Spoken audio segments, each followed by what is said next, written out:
আমাদের সবাইকে বিপ্লবী অভিনন্দন। আমি বাংলা বুঝতে পারি কিন্তু বলতে पारी ना।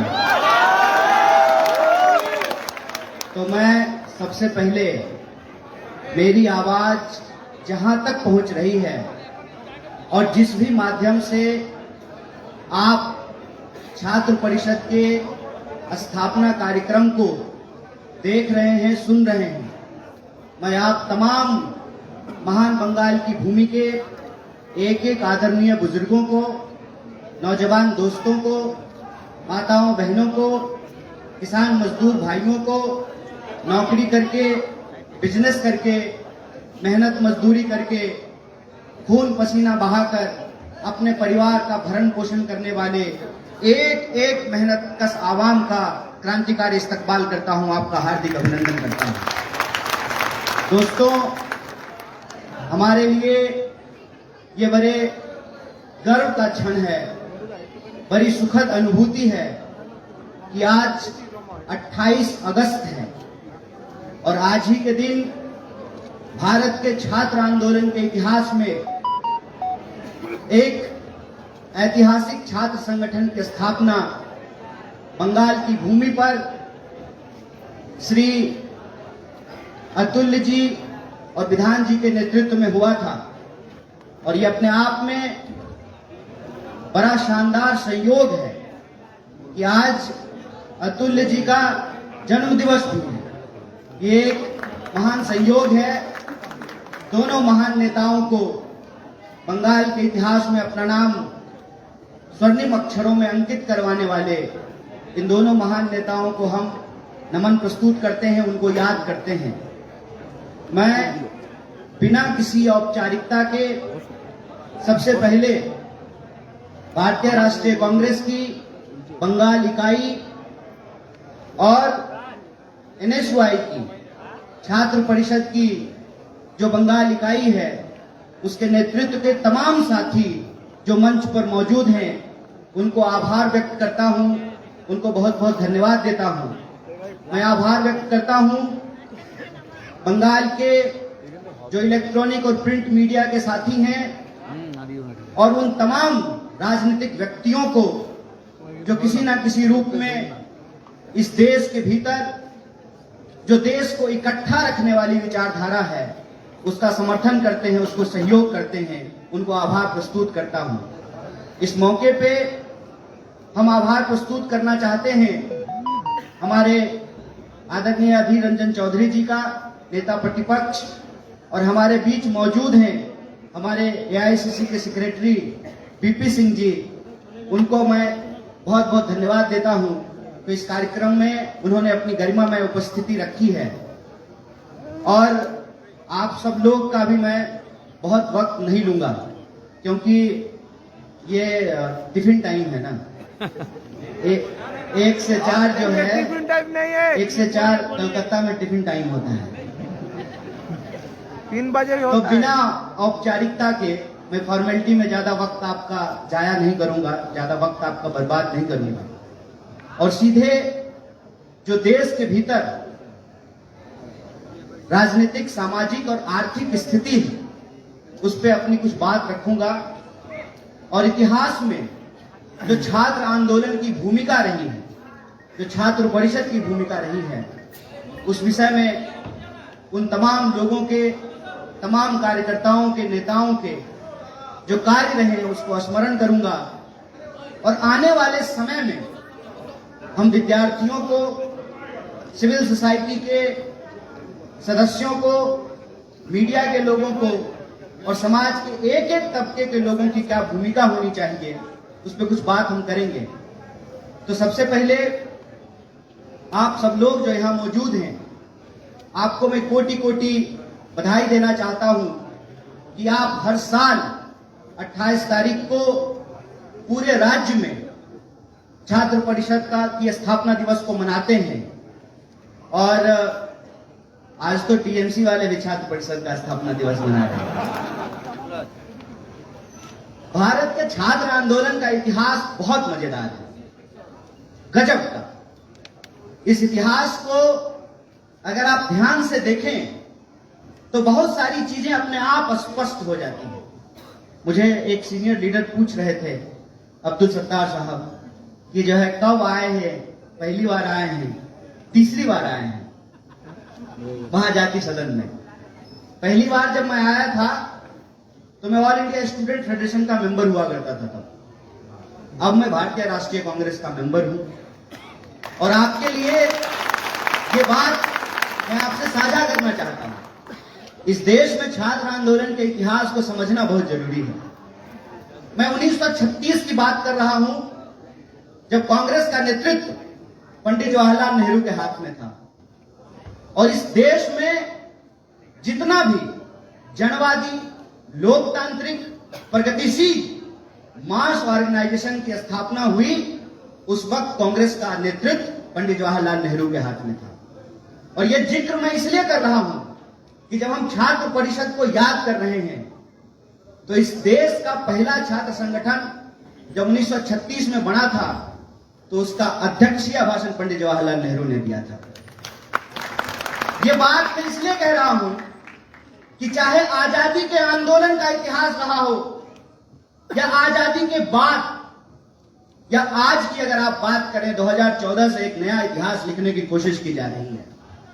लोग कहते हैं जो भाजपा के हैं, भाजपा से मेरी बड़ी जबरदस्त रहती है, जो समझ लीजिए। तो भाजपा के लोगों को ऐसा लगता है कि देश का इतिहास 2014 से शुरू हुआ। अभी आप सब लोगों ने देखा, पूरी दुनिया ने जो है भारतवर्ष को बधाई दी, पूरे देश ने सेलिब्रेट किया कि हमारा चंद्रयान 3 जो है वो चंद्रमा की सतह पे पहुंच गया है और लूनार लैंडिंग करने में हम पहले देश हैं जो सफल हुए हैं। तो उस दौरान भी आपने एक चीज देखा होगा, बार बार, और मैं मीडिया के साथियों से कहता हूं कि आप बुरा मत मानिएगा, हम आपके खिलाफ कुछ नहीं बोलते, आप तो नौकरी कर रहे हैं। हम उनके खिलाफ बोल रहे हैं ना जो इसको कंट्रोल कर रहे हैं। आपने बार बार टीवी फ्रेम में देखा होगा कि यह साबित करने की कोशिश की जा रही थी कि जो कुछ भी हो रहा है 2014 से ही हो रहा है। मतलब उससे पहले लोग पत्ते खेलते थे, उससे पहले इस देश में कोई इंस्टीट्यूशन नहीं था, उससे पहले जो है इस देश में विज्ञान की कोई प्रगति नहीं हो रही थी, उससे पहले इस देश में जो है संस्थाओं का निर्माण नहीं हुआ था। क्या करें, देश की बागडोर ही एक ऐसे इंसान के हाथ में है जो इतिहास में ही फेल हो गया था, जिसके पास इसकी समझ ही ना हो।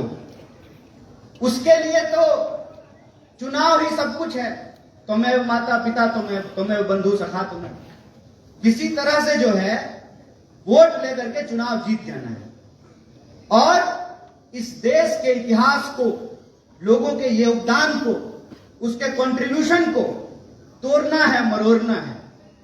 लोग विक्रम साराभाई को याद कर रहे थे, तो विक्रम साराभाई का परिवार भी तो है, मल्लिका साराभाई तो है। मल्लिका साराभाई आज भाजपा के खिलाफ बोल रही है कि नहीं बोल रही है, इसका पड़ताल करना चाहिए।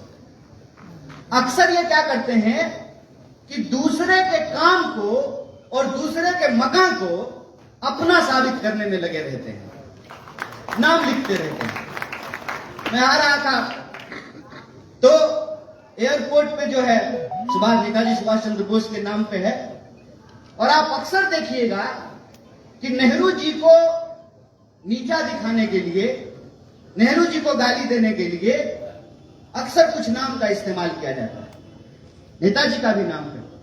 तो पूछना चाहिए ना इनसे कि नेताजी की विरासत तुम्हारी विरासत है, नेताजी की विरासत तुम्हारी विरासत है, सरदार वल्लभ भाई पटेल की विरासत तुम्हारी विरासत है। और जब जाते हो वास्को डी गामा की तरह दुनिया का चक्कर लगाने के लिए, तो गांधी के ऊपर जब माल्यार्पण करते हो, वो गांधी की विरासत तुम्हारी विरासत है। इस देश में ना तुम 3 में ना 13 में। इतिहास आपका अंग्रेजों से माफी मांगने का, इतिहास आपका अंग्रेजों को यह कहने का कि आप मत जाइए देश छोड़ करके, आप यहीं रहिए, हम आपके ही अंदर सिविलाइज्ड होना चाहते हैं।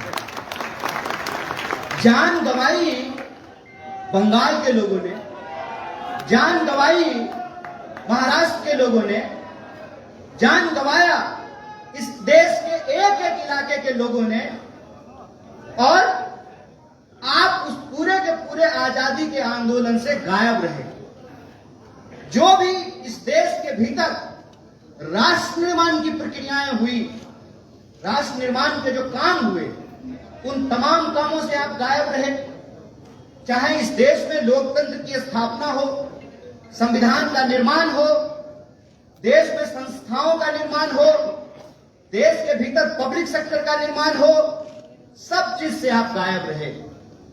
और आज दशकों की मेहनत के बाद जब हमको कुछ उपलब्धियां मिलनी शुरू हुई है, जिस देश में एक सुई भी नहीं बनता था, वहां जहाज बन रहा है। जिस देश में लोगों ने ज्ञान के विरुद्ध पूरी की पूरी अपनी ऊर्जा झोंक दी थी कि ज्ञान और विज्ञान को आगे नहीं बढ़ने दें। ये बंगाल की भूमि है। क्या हम ईश्वर चंद्र विद्यासागर को याद किए बिना रह सकते हैं? जब उन्होंने कहा कि विधवाओं को भी पुनर्विवाह का अधिकार होना चाहिए, यही लोग हैं ना, यही वो शक्तियां हैं ना जो कहती थी कि नहीं नहीं नहीं नहीं, ये तो संस्कृति के खिलाफ है। ये वही लोग हैं जिन्होंने कहा था कि तिरंगा अशुभ होता है। ये वही लोग हैं, 3 रंग है इसमें, इसलिए ये अशुभ होता है। यही वो लोग हैं जो ये कह करके विज्ञान के तमाम कार्यक्रमों का विरोध किया कि यह तो पश्चिमी सभ्यता है। अरे ज्ञान की कौन सी सभ्यता होती है? ज्ञान तो सत्य पर आधारित होता है। क्या पूरब, क्या पश्चिम, क्या उत्तर, क्या दक्षिण? ज्ञान तो सत्य पे आधारित होता है। जो सत्य भारत में है वही सत्य जो है अमेरिका में है। अरे H2SO4 कलकत्ता में भी होता है, H2SO4 दिल्ली में भी होता है, और H2SO4 न्यूयॉर्क में भी होता है। ये तो फैक्ट है, और फैक्ट पे, ट्रुथ पे ही तो नॉलेज होता है।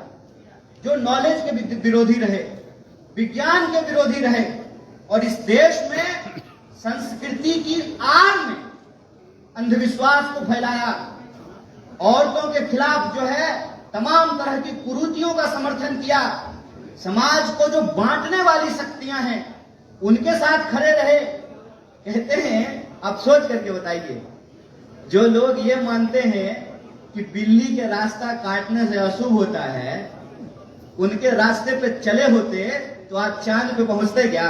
नहीं नहीं, बताइए। नहीं। ये आज जो हमारी सफलता है, उसके लिए हमारे पुरखों ने जान गंवाई है। चाहे आप राजा राम मोहन राय की बात करें, चाहे आप ईश्वर चंद्र विद्यासागर की बात करें, चाहे आप विवेकानंद की बात करें। मैं विवेकानंद जी का भी उदाहरण देना चाहता हूं। ये बस फोटो लगाते हैं, जिस दिन इनको विवेकानंद जी का विचार अपनाना पड़ा ना, उल्टे पांव भाग जाएंगे। ये जो इस देश के अंदर विचारों की परंपरा है, ज्ञान की परंपरा है, विज्ञान की परंपरा है, उस संस्कृति को ये पीछे धकेलते हैं।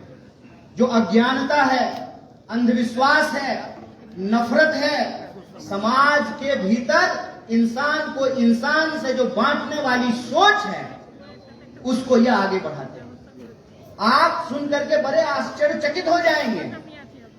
लोग पार्लियामेंट में खड़ा होकर के हाथ के सामने, मुंह के सामने माइक्रोफोन ले करके और कहते हैं कि हमारी पश्चिमी सभ्यताएं हमारी सभ्यताओं को बहुत नुकसान पहुंचा रही हैं, और उनका बेटा बेटी ऑक्सफोर्ड जा रहा है पढ़ने। बेवकूफ बना रहे हैं सर हम ही लोग को, कि आप अपने पॉकेट में एप्पल मोबाइल रख करके कह रहे हैं कि स्वदेशी। किसको बेवकूफ बना रहे हो सर? इस देश की जो आधारभूत संरचना है, उस आधारभूत संरचना को आप रोज कमजोर कर रहे हैं। मैं आपके सामने एक उदाहरण देना चाहता हूं। आप सुनकर के आश्चर्य हो जाएंगे। एक पूंजीपति, एक धन्ना सेठ, उसकी एक दिन की जो कमाई है उससे इस देश के भीतर 75 लाख मनरेगा मजदूरों को मजदूरी दी जा सकती है। इतनी बड़ी लूट, इतनी बड़ी असमानता, और ये सब कर किसके नाम पे रहे हैं? देश के नाम। अरे क्या होता है देश? कैसे बनता है देश? किसको कहते हैं देश? डिस्कवरी ऑफ इंडिया के नाम से एक धारावाहिक आया करता था डीडी न्यूज पे, डीडी 1 पे। उसके एक एपिसोड में पंडित जवाहरलाल नेहरू पूछते हैं देश के आम लोगों से कि आप भारत माता की जय कह रहे हैं। हमारे एक साथी ने अभी कहा वंदे मातरम। क्या होता है देश? क्या होता है भारत माता का मतलब? भारत माता का मतलब जब पंडित नेहरू ने पूछा तो लोगों ने अलग अलग जवाब दिए। किसी ने कहा कि पेड़ पौधे, नदी नाले, धरती, यह है देश। पंडित नेहरू जवाब देते हैं, कहते हैं कि भारत माता आप हैं। ये जो आप बैठे हुए लोग हैं ना, इस देश के जो 140 करोड़ लोग हैं ना, वही भारत माता है। और वो जो 140 करोड़ लोग हैं, उन 140 करोड़ लोगों के मिलने से ही देश बनता है, उससे ही देश का निर्माण होता है। और इस देश की संकल्पना में अगर हम भरोसा करते हैं तो हमको यह समझना पड़ेगा कि अगर पंडित जवाहरलाल नेहरू नहीं होते, अगर नेताजी सुभाष चंद्र बोस नहीं होते, अगर सरदार वल्लभ भाई पटेल नहीं होते, अगर गांधी के विचार नहीं होते, संविधान सभा नहीं होता, संविधान नहीं होता, तो याद रखिए, और मैं यहां से खड़ा होकर के कहता हूं, तो मोदी जी जो आकर के मुंह चमका चमका करके जो झूठ बोलते हैं ना, अगर उसको हम सच मान लें कि सचमुच वो चाय बेचते थे, तो पंडित नेहरू अगर नहीं होते तो नरेंद्र मोदी भी आज इस देश का प्रधानमंत्री नहीं बने होते। आज हम इतिहास इसलिए याद करते हैं कि हमको अपने वर्तमान को बेहतर करना है, अपने वर्तमान को बेहतर करके आने वाली पीढ़ी को एक सुरक्षित भविष्य देना है। और सुरक्षित भविष्य देने का जो संकल्प है, उस संकल्प को लागू करने का मतलब ही है छात्र परिषद को याद करना। और मैं आप तमाम छात्रों से खास करके ये बात कहना चाहता हूं कि आप अगर छात्र नेता होना चाहते हैं तो सबसे पहले तो आप छात्र हो जाइए। बिना छात्र हुए छात्र नेता कैसे होइएगा? ये बात याद रखिएगा। बिना किसान हुए जो किसान नेता होते हैं ना, वो किसानों के नेता नहीं होते हैं, वो सरकार की तरफ से किसान के हितों की दलाली करते हैं मैनेजमेंट के साथ। बिना मजदूर हुए जो मजदूर नेता होते हैं ना, वो मजदूरों के नेता नहीं होते हैं, वो मैनेजमेंट के दलाल होते हैं जो मजदूर हितों की दलाली करते हैं। इसीलिए जो छात्र नेता हैं, मैं उनसे यही आग्रह करना चाहता हूं कि नेता तो आप हो जाएंगे, लेकिन छात्र नेता होने के लिए छात्र होना बहुत जरूरी है। और छात्र होने का मतलब होता है आपका स्कूल, कॉलेज, यूनिवर्सिटी से कोई सरोकार हो, आप पढ़ते हो, आपका एडमिशन हो, आप क्लासरूम में जाते हो, आप लाइब्रेरी में जाते हो, आपको मालूम हो कि जिस सब्जेक्ट में आपका एडमिशन है उस सब्जेक्ट से जुड़ी हुई किताबें लाइब्रेरी में है कि नहीं है। आप अगर विज्ञान के विद्यार्थी हैं तो आपके लैब में इक्विपमेंट है कि नहीं है, केमिकल है कि नहीं है। आप अगर बायोलॉजी पढ़ते हैं तो आपको मालूम होना चाहिए जूलॉजी और बॉटनी का क्या फर्क होता है। आपको मालूम होना चाहिए कि आज एजुकेशन के अंदर नए रिसर्च क्या हो रहे हैं, आज के विद्यार्थी क्या पढ़ रहे हैं, किस तरह के कंपटीशन की तैयारी कर रहे हैं, उस कंपटीशन की तैयारी करने में क्या कठिनाई आती है। आप कॉलेज जाएंगे ही नहीं तो आपको कैसे मालूम होगा कि कॉलेज में पढ़ाई होती है कि नहीं होती है। और मैं आपसे बतौर NSY नेशनल इंचार्ज पब्लिकली यह बात कह रहा हूं कि हम आपसे ये एक्सपेक्ट करते हैं कि एक शानदार विद्यार्थी ही वाइब्रेंट स्टूडेंट मूवमेंट को खड़ा कर सकता है। इस बात को याद रखिए।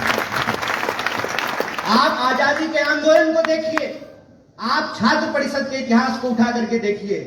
जो नेता थे वो अच्छे विद्यार्थी भी थे, अच्छे स्कॉलर थे, वो पढ़ते थे, वो क्लासरूम में जाते थे, डिबेट करते थे, अपने शिक्षकों से डिबेट करते थे, शिक्षकों की बात को मानते थे, और जो बात गलत होती थी सत्य की कसौटी पे परख करके उसको खारिज भी करते थे, उसको काटते भी थे। क्यों? क्योंकि हमारे समाज की एक परंपरा है। परंपरा ये है कि जब तक बात हमारे ऊपर नहीं आती है ना, हमारा असर नहीं होता है। आप अक्सर देखिएगा, the legend of Bhagat Singh कह के एक फिल्म आया, हॉल में लोग तालियां बजा रहे हैं। हमको तो लगा कि अब तो देश में क्रांति हो गई, लीजेंड ऑफ भगत सिंह आ गया है और हॉल में बैठ करके लोग ताली बजा रहे हैं। अब तो हॉल से बाहर निकलेंगे और क्रांति होगी, और जितने माँ बाप बैठे हैं सब अपने बच्चों को भगत सिंह बना देंगे। कौन बनाता है? कौन बनाता है? हर कोई यही सिखाता है कि राजनीति खराब चीज है, राजनीति से तुम्हारा कुछ भला नहीं है। तो आप बताइए माताओं बहनों, राजनीति खराब चीज है, राजनीति भला तुम्हारा नहीं करता है।